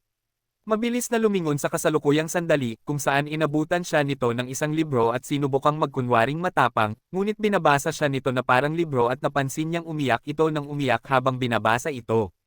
Habang pinapanood niya itong lumabas para magpatulo ng luha, napansin ni Remy na mahal niya ito kung sino talaga ito. Nang gabing iyon, pininturahan ni Hori ang mga kuko ni Izume, at sumuko ito sa kanyang mapanghimasok na mga iniisip sa pamamagitan ng pagtapak dito. Agad siyang humingi ng tawad at ikinagulat niya nang ibunyag nito na gusto niya ang bahaging iyon ng lalaki. Kaya kinabukasan sa paaralan, sinubukan ni Izumi na maging kakaiba at nag-alala ang kanyang mga kaibigan na baka magyelo ang impyerno. Agad niyang nakita si Hori. Bumalik siya sa default mode, ngunit noong pahinga, pumunta sila sa lab para ihulog ang kanilang mga ulat. Kaya sinunggaban ni Izume si Hori, at sinigawan siya na parang isang delinkwenteng lalaki, at ang ilang mga babaeng nakakita sa kanya ay nagtatakbo para sa kanya. Bagamat naiilang siya tungkol dito, si Hori naman ay gustong-gusto ito, at ngumiti siya na parang may kakaibang ideya. Samantala, isang estudyanteng nagngangalang Yanagi ang nagyaya kay Yuki na lumabas, at mukhang nag-aalala siya tungkol dito. Pagkalipas ng ilang araw, kinumpronte siya ni Hori at Izume dahil sa madalas na pakikipaghiwalay, at nang ipaalam niya ito sa kanila, sinabing wala siyang sapat na kakayahan para tanggihan ito kahit na hindi siya interesado. Iminungkahi nila na magkunwari si Toru bilang kasintahan niya at iwasan ito. Hindi sumang-ayon si Yuki sa paniniwalang ayaw gawin iyon ni Toru, ngunit sinabi sa kanya ni Hori na mali ang iniisip niya tungkol sa kanya. Habang nag-aalangan si Yuki, tinawagan ni Izume si Toru at binigyan siya ng kaunting impormasyon tungkol sa sitwasyon. Kalaunan, sa oras ng pagsasara ng opisina, dumating siya, at nang malaman niya ang gagawin, tinanong niya si Yuki kung siya ang tamang lalaki para sa trabaho, at sinabi nito sa kanya na mas gwapo talaga siya kaysa kay Yanagi. Pagkatapos ay hinimok sila ni Hori na lumabas, at umakto si Toru na parang kasintahan niya, at lumabas sila papunta sa tagpuan. Habang hinihintay nila si Yanagi na dumating, sinabi ni Yuki kay Toru na hindi na niya kailangang sabihin pa, pero sinabi naman ni Yuki na ipapaalam niya kay Yanagi na kasintahan niya ito, at dahil dito ay hindi siya mapakali. Kaya iginiit ni Toru na nagpapanggap lang sila. Ilang minuto ang lumipas, dumating si Yanagi, at tinawag siyang prime ni Justin Bieber ng iba pang hindi nakakita sa kanya. Agad na nawala ng tiwala sa sarili si Toru, ngunit napagpasyahan ni Yanagi na siya ang kasintahan nito, kaya't sinindihan niya ng gas si Toru bago umalis. Agad na tinanong ni Hori si Yuki kung bakit niya tinanggihan si Yanagi, ngunit sinabi nitong masyadong maganda ito para sa kanya. Tinawag nila siyang plebeian, at nagpas siyang pag-aralan pa ang tungkol kay Yanagi, para lamang malaman na ipinagpalit nito ang kanyang paningin para sa kanyang kagwapuhan. Minsan pagkatapos ng klase, nakilala ni Yanagi si Yuki, na nagtanong sa kanya sa may gate kung hindi ba niya ito pinagkakaguluhan kay Hori, ngunit tiniyak niya kay Yuki na ito ang napansin niya, at hindi niya kilala si Hori. Nang sandaling iyon, dumating si Hori at ang iba pa, ngunit nahihirapan si Yanagi na makilala sila. Minsan sa klase, tinirintis ni Hori ang buhok ni Izume, at sa sumunod na sandali, dumagsa ang mga babae sa paligid niya at tinawag siyang cute. Mabuti na lang at nailigtas siya ng pagtunog ng kampana, ngunit ibinuhos pa rin ni Hori ang kanyang pagkadismaya sa kanya bago siya sinigawan na umuwi na. Bago siya umalis, nakita niya si Miss Uchi, isang kapwa estudyante, na nakatitig sa kanya. Habang pauwi sila, tinanong niya ito kung galit ba ito dahil sa mga babae, at sumabog ang galit ni Hori, at pinagtibay na hindi siya napansin ng mga babae hanggang sa nagpagupit siya at nagpalit ng ayos ng buhok. Bigla na lang, nakita siya ni Tanahara at ng isang gun mula sa kanyang middle school, na nagsalita ng masama tungkol sa kanya, at binasto si Izume, tinawag pa nga itong weirdo matapos makita ang kanyang mga piercing. Ngunit nang batikyusan ni Tanahara si Hori, na masama na ang loob, agad niya silang sinundan ng dog walk. Pagkatapos noon, nagbago ang kanyang mood, at kumapit siya kay Izume habang masayang nagrereklamo. Nang araw na, iyon, nakipagkita si Tanahara kay Shindao sa isang restaurant, at nagtaka si Shindao kung sino ang nag-ayaw sa mukha nito. Doon, nagtanong si Tanahara tungkol kay Izume at nalaman ang tungkol kay Hori, ang nangungunang kontrabida ni Izume, ngunit napansin ni Shindao na palaging nag-aalala si Tanahara kay Izume, kahit na binugbog na niya ito noon. Samantala, sa bahay ni Hori, nagpasalamat si Izume sa kanya, at natutuwa siyang mayroon siyang taong magagalit para sa kanya. Kinabukasan, habang pauwi sila galing paaralan, nagmakaawa si Hori kay Izume na maging mas magaspang sa kanya, ngunit tumanggi ito, habang iniisip kung ano ang problema niya. Nang sumulpat si Shindao na parang isang third wheel, ginamit ito ni Hori sa kanyang kalamangan para hilahin ang puso ni Izume. Dahil wala ng ibang pagpipilian, sinunggaban niya ito at pinagsalitaan ng masakit na parang walang emosyon. Nang araw na iyon, sa labas ng convenience store, nagkukumpulan sina Tanahara at ang kanyang mga tauhan, at nang makita nila si Hori, nag-iba sila ng anyo bilang mga mabubuting mamamayan. Binigyan nila ng briefing ang ikatlong tauhan at nang makita nilang sinampal ni Izumi si Hori pagkatapos niyang sumama sa kanya, natarante sila.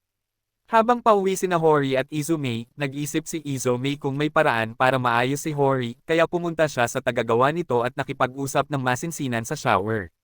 Tungkol naman kay Tanahara, nakapagdesisyon na siyang ayusin ang problema nila ni Izumi. Maya-maya, habang oras ng pagtatapos ng klase, tinanggihan ni Miss Uchi si Toro, at nalaman ni Toro na dahil pala sa gusto ni Miss Uchi si Hori, kaya hindi dapat makita si Izumi na kasama nila. Bigla, hinanap ni Izumi ang kanyang telepono, at tumakbo siya diretso sa physics lab para hanapin ito. Doon, nakita niya si Miss Uchi at sinubukang kausapin ito, kaya tinawagan ni Miss Uchi ang linya niya at napagtanto niyang matagal na pala itong nasa kanya ni Izumi. Sa kasamaang palad, ibinaba ito ni Izumi, at tumigil sa paggana ang telepono. Si Izumi, na naghahanap ng tamang pagkakataon para makausap si Miss Uchi, ay tinanong siya kung maaari niyang pisikal na saktan si Hori. Nang sabihin ni Miss Uchi na hindi niya kaya, sinabi sa kanya ni Izumi na hindi niya ito kayang harapin.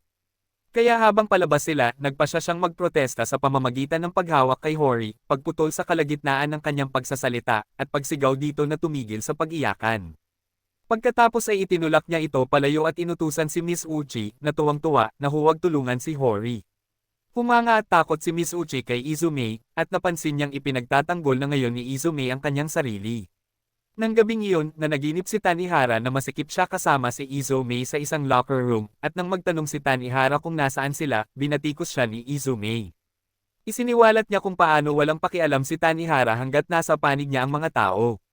Maya-maya lang ay nagising si Tanihara na hinihingal, pagkatapos ay tinawagan niya si Shindao para sa numero ni Izumi, at ikinwento ni Shindao ang tungkol sa kunhong minahal ni Izumi noong middle school. Ngunit sinabihan siya ni Tanihara na bilasan na lang at ibigay ang mga ginintoang numero. Laking gulat niya nang tinapos ni Shindao ang tawag. Kinabukasan, sa tindahan ng nanay ni Izumi, ng oras na ng pagsasara, tinulungan siya ni Izumi na mag-impake, ngunit dumating si Tanihara, kaya bilang paggalang, sinubukan ni Izumi na ihatid siya sa ibang tindahan. Ngunit sinabi ni Tanihara na gusto niyang bumalik muli. Nang pumayag si Izumi, sinabi ni Tanihara na magkikita sila sa susunod na 2 araw. Pinuri ni Tanihara ang kanilang cheesecake, at sinabihan siya ni Izumi na subukan ang tart kapag libre siya.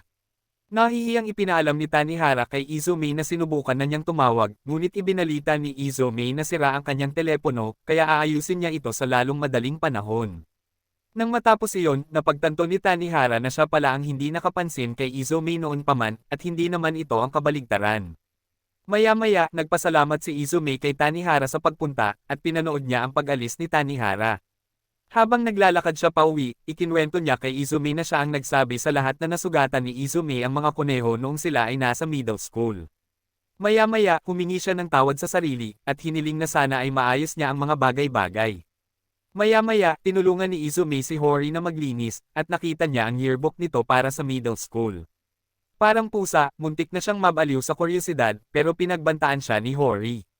Naging mausisa ang babae at nagtanong tungkol sa yearbook nito, iniisip kung itinapon ba ito ni Hori, pero sinabi niya sa kanya na hawak niya pala ito kahit hindi niya alam kung ano ang gagawin dito. Ngayon, napagpasyahan niya na may ilang mga bagay na mahalaga sa kanya. Pinagmasdan ni Hori si Izumi at tumpak na nahinuha kung paano siya isang malungkot na nag-iisa na gustong masunog ang mundo noon, kumpara sa ngayon kung saan siya ay isang magandang lalaki, at natutuwa siya na hindi niya itinapon ang kanyang yearbook.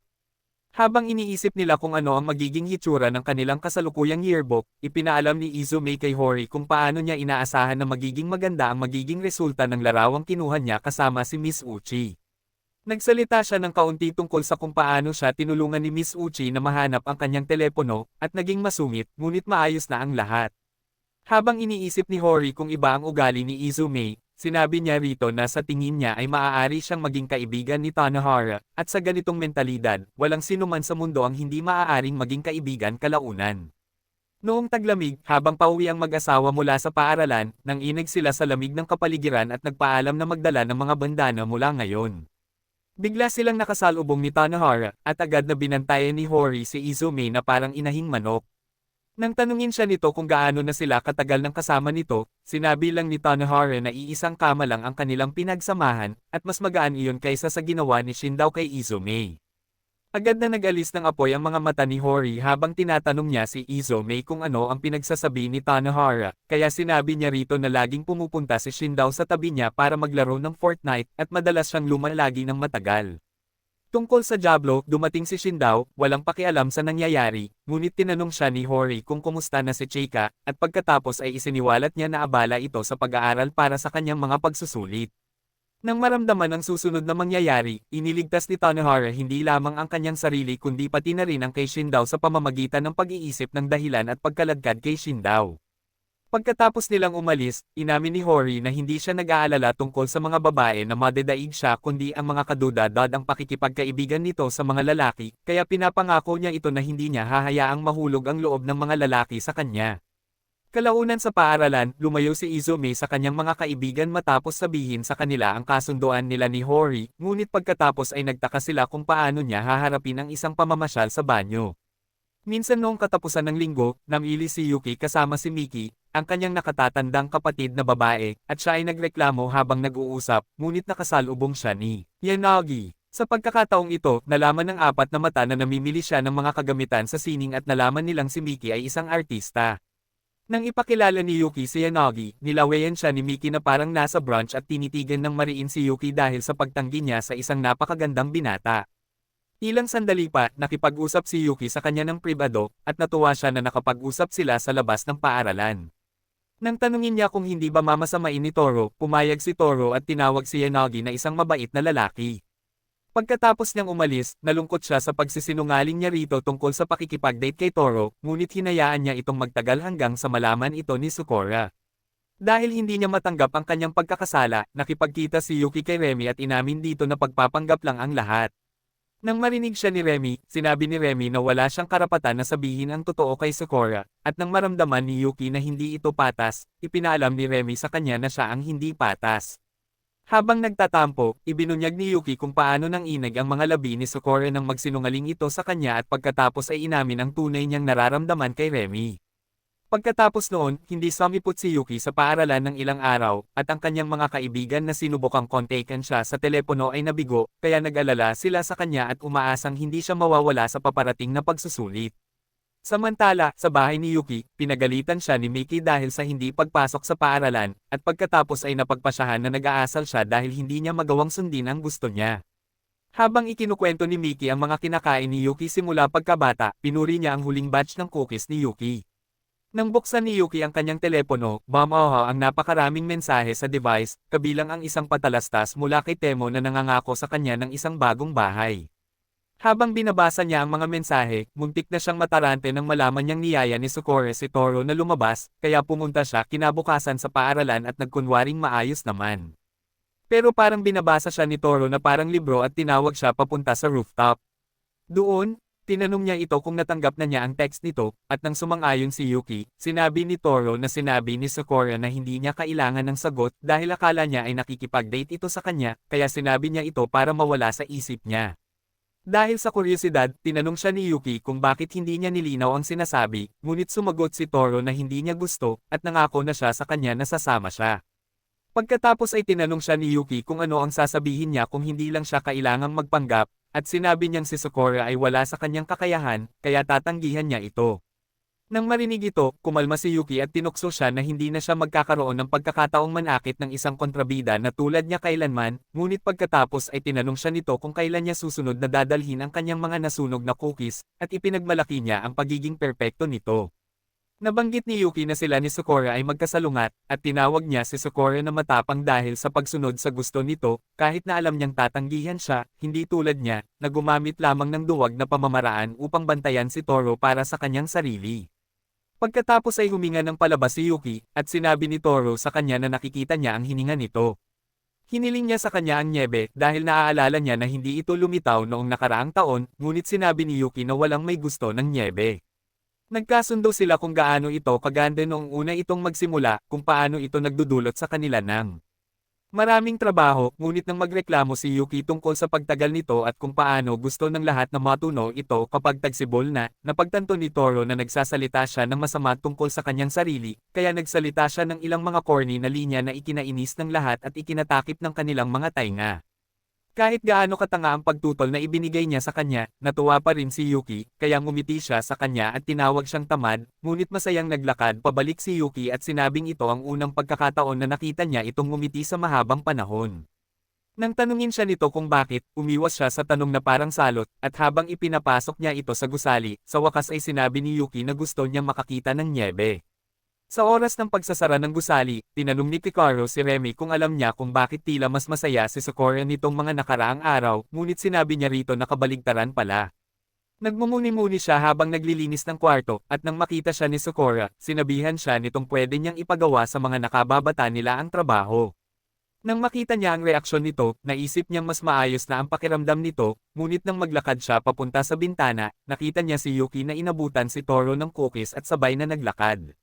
Si Picaro naman, na talagang mausisa, ay tinanong siya kung may nangyaring maganda, ngunit sinabihan niya itong hindi niya ito tutulungan sa paglilinis at uuwi na lang. Matapos mapansin ang pagbabago sa kanyang ugali, sinubukan siyang kontakin ni Picaro para malaman kung ano ang problema, ngunit binaliwala lang siya nito. Gayunpaman, nagpumilit pa rin ito, at pagkatapos ay isiniwalat ng babae na tinanggihan siya bago pa man siya nagkaroon ng pagkakataong yayain ang kanyang crush. Bilang tugon, tinawag ni Picaro ang kanyang crush na isang tanga.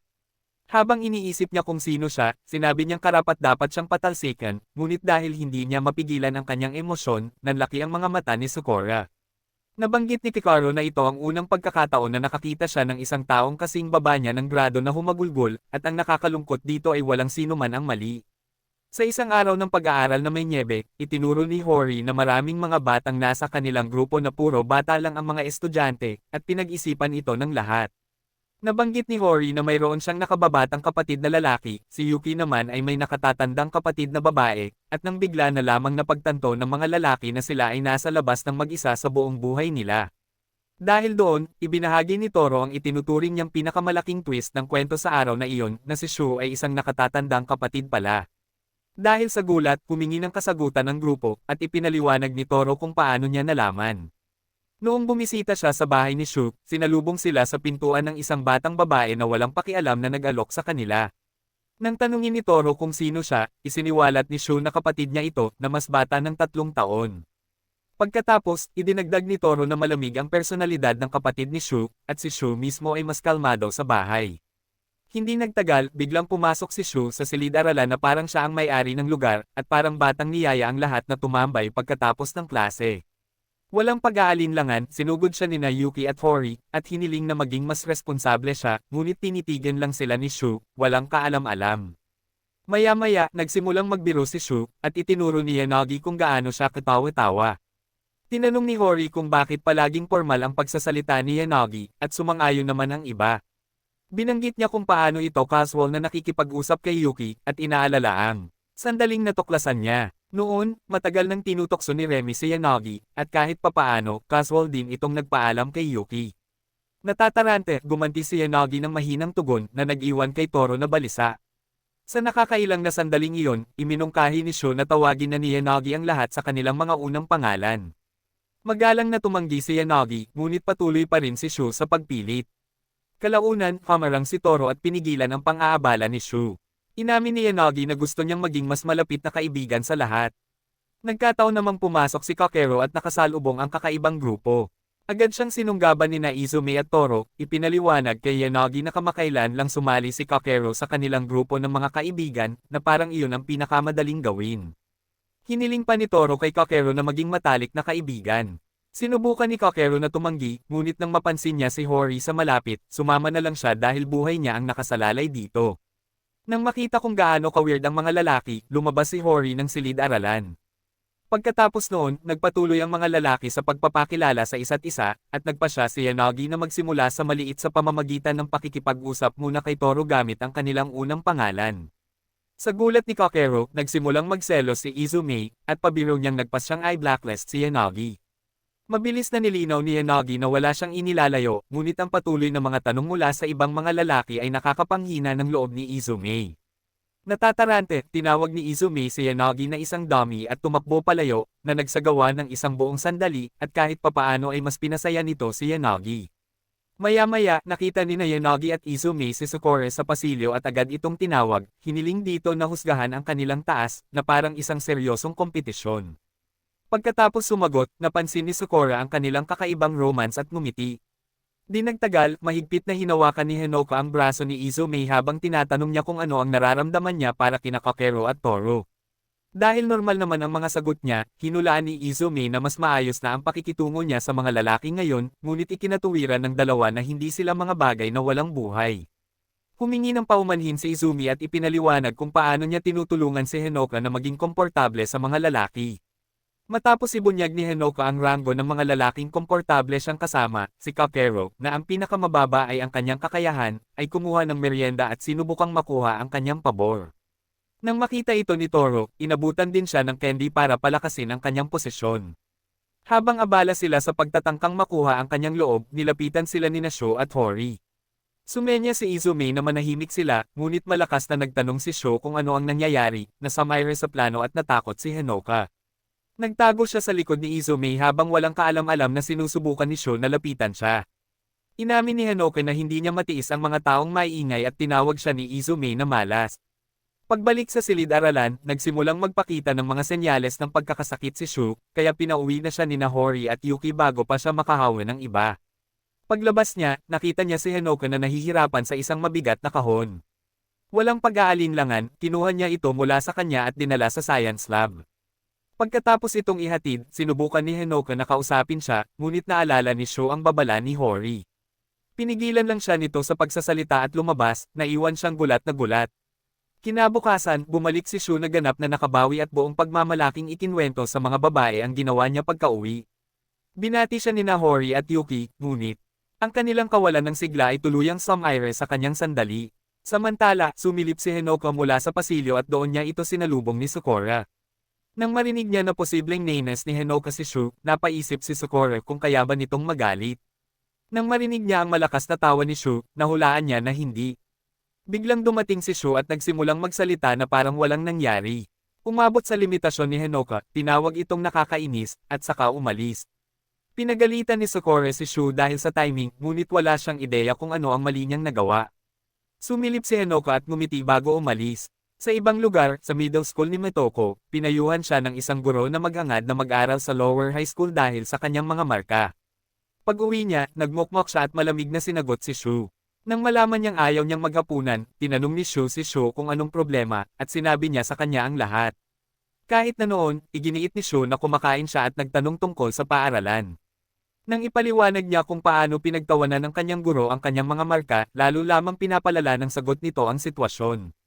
Sinubukan niya itong suntukin, ngunit pinigilan siya nito at itinuro kung gaano siya kasipag mag-aral. Habang nagtataka kung bakit mababa ang kanyang mga marka kahit na nagsikap ng husto, pumagulgol si Metoko at humingi ng payo kay Shu. Inalo niya ito at hiniling na patuloy na magsikap habang hinahangad na makapag-aral sa isang mababang paaralan tulad ng sa kanya. Kinabukasan, humingi ng pabor si Shu kay Hori, at kalaunan, dumating si Metoko sa bahay ni Hori. Nakita niya sina Izumi at Soda, at ipinapalagay na may dalawang kapatid si Hori. Samantala, naalala ni Hori ang kahilingan ni Shu na turuan si Metoko ng araw na iyon. Sa kanyang kwarto, binigyan ni Hori si Metoko ng mainit na tsokolate at sinabihan itong magpahinga muna sa araw na iyon sa halip na mag-aral agad. Samantala, tinanong ni Soda ang tungkol sa bagong dating na babae, at ikinwento naman ni Izumi ang tungkol kay Metoko, na naroon para mag-aral habang naghahanda sila ng banana cupcake para pasayahin siya. Habang pinag-uusapan ni Metoko ang relasyon niya kay Shu at iniisip kung kinamumuhian ba siya nito, sa ibang lugar, pumili si Shu ng mga anting-anting at humingi ng isa na siguradong magtatagumpay. Nang magsimulang umulan muli ng nyebe, tahimik siyang umaasa na hindi siya kinamumuhian nito, at kasabay nito, umaasa rin si Metoko sa parehong bagay. Pagkalipas ng ilang araw, napatitig si Yuki sa bintana at ikinwento kay Remy ang tungkol sa pagbisita nito sa bahay ni Toro. Nang mapagtanto ni Yuki na hindi ito tulad ni Toro na salat sa pera, itinulak ni Yuki si Toro pagdating niya. Sa ibang lugar, nabahala si Hori matapos hindi makapag-pre-order ng cake. Sinabi niya kay Izumi, at mahinahon nitong tinanong kung anong uri ang gusto niya dahil hindi pa puno ang tindahan. Hiniling niya ito, at pumayag naman ito ng walang pag-aalinlangan. Nang araw na iyon, binanggit ni Soda ang mga plano sa Pasko kay Hori, at nagsimula siyang mag-isip kung available ba si Izumi. Agad na sinabihan siya ni Kiesok na siguraduhing dadalo ito. Nang tanungin ni Hori si Izumi, ipinaliwanag nito na kailangan niyang tumulong sa tindahan sa Pasko. Biglang sumugod sina Kiesok at Soda at sinubukan siyang pilitin na sumama, ngunit humingi ng tawad si Izumi at tumakbo palayo. Nang makita ang pangyayari, napaisip si Hori kung sila ba ang nakikipag-date kay Izumi. Samantala, bumili si Toru ng merienda kasama sina Sho at Hikaru. Ikinwento niya ang tungkol sa kanyang kamakailang pagkagusto kay Hori, ang insidente kay Sakura, at ang kanyang pagkakaibigan kay Yuki. Magkaiba ang interpretasyon ng dalawa sa lahat, ngunit nagpa siya. Silang manahimik at magmasid. Kalaunan, nilinaw ni Toru ang mga bagay sa pamamagitan ng pag-amin na hindi niya nililigawan si Yuki, ngunit gusto niya ito. Parang eksperto sa pakikipag-date, sinabihan siya ni Hikaru na ito ng pansin sa iniisip ni Yuki kaysa sa sarili nilang mga iniisip. Agad siyang tinatrato ni Sho at Toru na parang si Master Shifu habang binabaril siya. Pagbalik sa paaralan, tinanong ni Yuki si Toru kung maaari siyang pumunta sa bahay niya para maglaro ng video games, at pumayag siya. Ilang segundo ang lumipas, sinimulan niyang pag-isipang muli ang lahat, ngunit dahil wala siyang magandang dahilan, hinayaan na lang niya itong mangyari. Pagdating nila, nagkomento si Yuki kung gaano kalaki ang bahay nito. Pagpasok nila, sinubukan ni Toru na manahimik, na nagpaisip kay Yuki kung itinatago ba niya ito sa kanyang mga magulang. Hindi nagtagal, nahihiyang humingi siya ng tawad sa abala. Pagpasok sa kanyang kwarto, nilock ni Toru ang pinto at hinubad ang kanyang korbata, na agad na nagpagulo sa imahinasyon ni Yuki. Sinubukan niyang ayusin ang sitwasyon, binuksan niyang muli ang pinto, ngunit bago pa man tuluyang matahimik ang lahat, isang babaeng nagngangalang Yashira ang pumihil sa pagpasok matapos ang ilang sandali niyang pag-aabala sa pinto. Matapos makilala si Yuki, casual niyang napagdesisyonan na ibili sila ng cake, na nag-iwan kay Yuki na nagtataka kung ito ba ang ina nito. Pagkatapos ay isiniwalat ni Toru na hindi si Yashira ang ina nito, at tumutulong lang ito sa mga gawain sa bahay. Dagdag pa niya na lagi nitong tinatanong si Yuki tungkol sa tuwing kasama niya ito. Ilang sandali pa, muling pumasok si Yashira para magtanong kung anong klaseng cake ang gusto ni Yuki, pagkatapos ay nagbanta na magsasalita kung may gagawin itong kakaiba. Iginiit ni Toru na hindi niya gagawin, lalo na't kasama niya ito, ngunit lalo lamang lumala ang iniisip ni Yuki. Nagsimula siyang magtaka kung ano ang mangyayari kung wala si Yashira, habang si Toru ay nananatiling walang kamalayan sa kaguluhang ginagawa niya. Natatarante, si Yuki ay nag-iba ng mood, ngunit tinapik lang ni Toru ang ulo niya at ipinaalala sa kanya na pumunta sila para maglaro. Kasabay nito, nag-reset siya at nag-focus sa orihinal na plano. Samantala, tahimik na inamin ni Toru sa kanyang sarili na masaya siya sa kung ano ang nangyayari sa pagitan nila. Kinabukasan sa paaralan, pumasok si Kakeru sa silid-aralan at natigilan nang makita niyang naghihintay si Remy. Agad na nalaglag ang mga papel na hawak niya, at lalong lumala ang sitwasyon nang imbitahan siya nito para sa Pasko. Natarante siya at tumanggi, na agad nagpaiyak sa kanya. Sinunggaban siya ng ibang mga lalaki na parang nakagawa lang siya ng isang seryosong kasalanan, habang inaalaw naman ng mga babae si Remy. Bago siya husgahan, nagpa siya muna silang pakinggan ang paliwanag niya. Ipinaliwanag ni Kakeru na may koleksyon ng mga insekto ang bahay nito, at casual na kinumpirma ni Remy na pag-aari iyon ng kanyang ama, na nag-iwan sa iba ng ideya. Sa bahay ni Hori, nirepaso ng kanyang ina ang kanyang report card kasama si Kiyosaki, pinupuri ang kanyang mahusay na mga marka. Gayunpaman, casual niyang binanggit na ang susunod na ulat ang magiging huli niya, na agad na nagpabago sa mood ni Hori. Buong pagmamalaking ipinakita ni Shota ang kanyang sariling report card at pinuri, ngunit si Hori ay malalim na iniisip ang susunod na mangyayari. Habang sinusubukan niyang i-proseso ang lahat, ang walang humpay na pagkagambala ni Shota at ang walang katapusang pagsasalita ni Kiyosaki ay nagtulak sa kanyang limitasyon. Nang gabing iyon, masayang kumuha si Hinoka ng cake sa tindahan at tumakbo palayo. Sa ibang lugar, nakatitig si Yanagi sa isang napakalaking Christmas tree sa labas hanggang sa dumating ang nakatatandang kapatid na babae ni Yuki. Nag-usap sila ng maikli, at binanggit niya kung paano siya naghahanap ng trabaho habang ang kanyang nakababatang kapatid na babae ay nasisiyahan sa buhay. Tumawa si Yanagi bago mabilis na sinubukang pakalmayan ang sarili, ngunit sinabi niya rito na ayos lang dahil hindi naman siya nagkakamali. Naglakad ang dalawa palayo, pinapanatiling kalmado ang lahat. Sa bahay ni Tanihara, iminungkahi ng kanyang kuya na bilhan siya ng panghimagas dahil may sakit ito, ngunit kahit papaano ay nauwi ito agad sa away. Samantala, sina Toru at Yuki ay naglalakad sa mga kalyeng puno ng manyeb, nagsasaya sa kanilang oras na magkasama. Sa ibang lugar, ginugol ni Shu ang Pasko sa bahay kasama si Metoko at hiniling dito na tumigil sa pag-aaral upang makapagdiwang sila. Sa parke, sinabihan ni Sukore si Kakeru na tumigil na sa pagiging mahina at makipagkita kay Remy, ngunit na trauma ang duwag. Sa malapit, umupo si Chika kasama si Koichi at iminungkahing manatili muna siya ng 1 taon para magkasama sila. Nagatubili siya, pagkatapos ay sinabihan niya itong hintayin siya na kahit papaano ay nagpasaya sa kanyang araw. Pagbalik sa bahay ni Hori, patuloy na nagtatanong si Kiyosaki at ang iba patungkol kay Izume, ngunit paulit-ulit na sinasabi ni Hori na abala ito. Nabanggit niya na dadaan ito para ihatid ang kanilang cake. Nang makita kung gaano ka-focus ang lahat, naramdaman niyang parang si Izume ay bahagi na ng buong sambahayan sa puntong ito.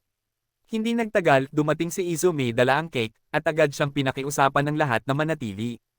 Ipinaliwanag niya na hindi siya pwede dahil sa trabaho, ngunit pagkatapos magpabalik-balik, pumayag siyang manatili sandali, na ikinatuwa ng lahat. Pagkalipas ng isang oras, habang naghahanda si Izume na umalis, mabilis na pinigilan ni Hori ang lahat sa pag-aalangan sa kanya, at hindi niya sila hinayaan na sumama habang hinahatid niya siya. Dahil malamig sa labas, hiniling ni Izume na huwag siyang sumunod, ngunit iginiit niya na sumunod sa kanya. Habang naglalakad sila, napansin ni Izume na hindi pangkaraniwang tahimik si Hori. Maya-maya, binanggit niya ang kanilang nalalapit na pagtatapos at inamin na wala siyang masyadong alam tungkol dito. Agad na naalala ni Izume ang pagkakataong sinabi niya sa kanya ang eksaktong mga salitang iyon. Pagkatapos ay tinanong ni Hori kung ayos lang ba sa kanila na magsama pagkatapos ng graduation. Dahil nabigla, nahihiyang iminungkahi ni Izume na magpakasal na sila. Nang mapagtanto ang sinabi niya, sinubukan niyang umalis, ngunit sinabi ni Hori na mapapasaya siya nito. Pagkatapos ng maikling pag-uusap, pareho silang yumuko ng alanganin, na parang kakagawa lang nila ng seryosong kasunduan, bago naputol ang lahat dahil sa isang tawag sa telepono. Matapos matanggap ang tawag, humingi ng tawad si Izume at umalis upang tumulong sa tindahan, habang si Hori ay umuwi na, nagtataka kung bakit parang uminit ang kanyang mukha. Noong araw ng bagong taon, magkasamang bumibisita sina Izume at Hori sa isang dambana, at tinanong niya kung pumupunta ba ito taon-taon. Habang magkasamang gumagawa ng ilang aktibidad sa dambana, iminungkahi ni Hori na bumalik sila muli sa susunod na taon. Matapos suriin ang kanilang kapalaran, magkasama silang naupo, tahimik na ninanamnam ang sandaling iyon. Kalaunan, humingi ng katiyakan si Hori, at sinabi sa kanya ni Izume na mananatili silang magkasama magpakailanman. Pagkatapos magbalik eskwela, bumaantong hininga si Yuki matapos mapagtantong malapit na ang pagtatapos. Napansin ni Hori na puno na ang kanyang locker, at sa palagay niya ay hindi niya naiuuwi ang kanyang mga gamit. Nagpasya si Hori na tumulong, ngunit itinuro ni Toro na umaarte siyang parang nanay ni Yuki. Binanggit ni Izo, may ang sariling trabaho ni Toro, at agad na gumanti si Toro dahil hindi naman mas magaling si Izume. Nang makitang kakaunti ang dala ni Hori dahil inuwi niya ang mga gamit niya, ibinato ng iba ang mga gamit nila sa kanya. Nang makita ni Sho ang tumpok, tinawanan niya si Hori, ngunit ipinaliwanag nito na hindi sa kanya iyon. Nang mapagtanto niyang walang dala ang Angus, tiningnan ni Hori ang iba ng may pagkadismaya. Ngunit ng sandaling iyon, nakakita si Sho ng isang disc sa tumpok ni Izume, kaya iniabot ito ni Izume sa kanya. Di nagtagal, inayos ni Yuki at Toro ang kanilang mga gamit para ibalik ang mga hiniram nilang disc sa kanya, at mabilis itong naipon. Kahit na ganoon, marami pa ring dadalhin si Yuki. Iminungkahi ni Sho na humingi ng tulong sa malalakas na tao, ngunit hindi isinama si Izume sa listahan, at isinama na lang si Hori. Agad na nagalit si Hori at ibinato ang lahat kay Sho, habang pinapakalma siya ni Izume. Sa opisina ng Student Council, hiniling ni Sukore kay Remy na kunin ang basura, ngunit napansin niyang naabala siya ng isang magazine. Dahil sa kuryosidad, nagtanong si Sukore tungkol dito, at sinimulang ipaliwanag ni Remy ang nilalaman ng zoo na parang nagpaplano siya ng isang buong biyahe.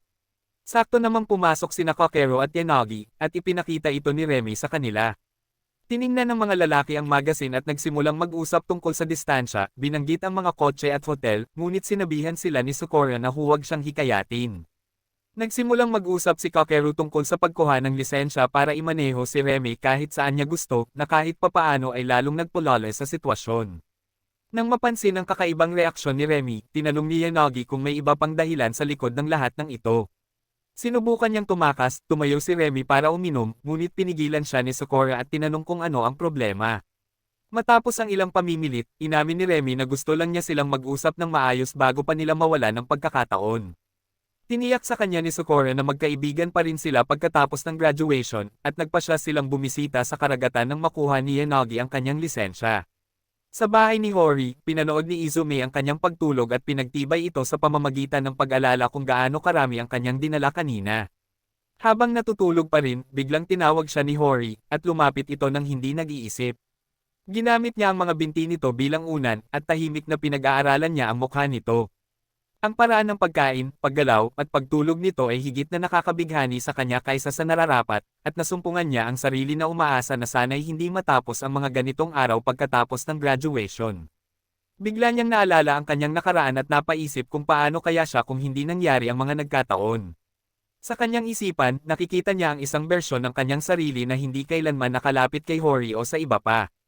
Sa bersyong iyon, isang linggo bago ang graduation, lahat ay lumalabas ng silid-aralan habang si Izumi na malungkot ay naiiwan. Bumalik si Toro upang kunin ang kanyang telepono, at tahimik na nag-impake si Izumi. Habang paalis siya, nahulog ang hikaw niya, at tinanong ito ni Toro. Dahil hindi siya nakasagot ng maayos, itinanggi ito ni Izumi at padebog na umalis, na naguguluhan kay Toro. Inamin ng bersyong iyon ni Izumi na parang walang laman ang kanyang buhay high school, ngunit agad itong itinanggi ng kasalukuyan bilang isang teorya lamang. Pagbalik sa realidad, nagising si Hori, at humingi ng tawad si Izumi sa paglayo niya. Ikinwento niya ang mga pagkakataong nagdala sa kanya rito, at casual na tinawag ito ni Hori na tadhana. Sumang-ayon si Izumi at niyakap siya ng mahigpit habang nakatuon sa kasalukuyan kung saan hindi na siya nag-iisa. Sa ika-63 seremonya ng pagtatapos, tinawag si Kakeru para magbigay ng talumpati sa pamamaalam. Nang magsimula siya, biglang bumahing ng malakas si Izumi. Humagalpak ng tawa ang lahat na nag-iwan kay Kakeru na natataranta at kay Hori na napahiya. Nagawa ni Kakeru na tapusin ang talumpati sa kabila ng kaguluhan. Pagkatapos, bumalik ang mga estudyante sa kani-kanilang mga silid-aralan, ngunit hinabol ni Kakeru si Izumi dahil sa pang-iinis sa kanya. Nawala ang kanyang pag-asa nang may mga lalaking pumupuri sa tamang tiyempo ni Izumi. Nabangga ni Kakeru si Toro habang hinahabol si Izumi at nawala ng biktima. Pinuri ni Toro ang kanyang naunang pagsasalita, ngunit inakala ni Kakeru na pinagtatawanan lamang siya. Di nagtagal, dumating si Izumi sa rooftop at nagpas siyang humingi ng tawad kalaunan. Habang nakatingin siya sa langit, lumilitaw ang kanyang malungkot na nakaraan. Ikinwento ni Izumi kung paano siya nagkaroon ng mga kaibigan, kasintahan, at kung paano siya nagsaya. Matapos tanggapin ang kanyang nakaraan, ang malungkot na bersyon ay humakbang pasulong, nagbago sa kanyang mas batang sarili, at binati siya bago nawala. Bago pa man ito maproseso ni Izumi, may isa pang estudyante ang tumakbo at ipinaalam sa kanya ang tungkol sa class picture. Nang mapansin ang ekspresyon ng estudyante, tinanong niya kung anong problema, pero binaliwala lang ito ni Izumi. Ilang sandali pa, si Yasuda, na nasa photo duty, ay nagsimulang kumuha ng mga litrato kasama ang mga babae, at hindi pinansin ang mga lalaki. Nagreklamo ang mga lalaki, ngunit hindi niya sila pinansin at nasiyahan sa piling ng mga babae. Sa ibang lugar, niyakap ni Haneke si Hori ng mahigpit at lumikha ng kaunting kaguluhan, ngunit agad na lumiwanag ang paligid nang yayain siya ni Hori. Maya-maya, nakasalubong ni Sukore si Toro habang hinahanap si Remy. Bago pa man siya makapagsalita, nagpasalamat na siya sa masayang taon at inamin na gusto niya sila ni Yuki, nilinaw na hindi niya ito malilimutan. Nagkamayan sila, at nangako rin si Toro bago sila maghiwalay. Palihim na nakikinig si Yuki, at napagtanto niyang iniiwan ni Sakura ang kanyang nararamdaman sa paaralan. Habang paalis siya, nakasalubong niya si Yanagi, na bumati sa kanya at binanggit ang mga plano na magsama-sama bilang isang grupo pagkatapos ng graduation. Dahil ito ang karaniwang lugar ng grupo, sumang-ayon si Yuki at umaasa na mananatili silang magkaibigan pagkatapos ng graduation. Sa labas, natarante si Izumi nang makita niya si Kyosuke, at agad na nagtaka ang mga tao kung magkamag-anak ba sila.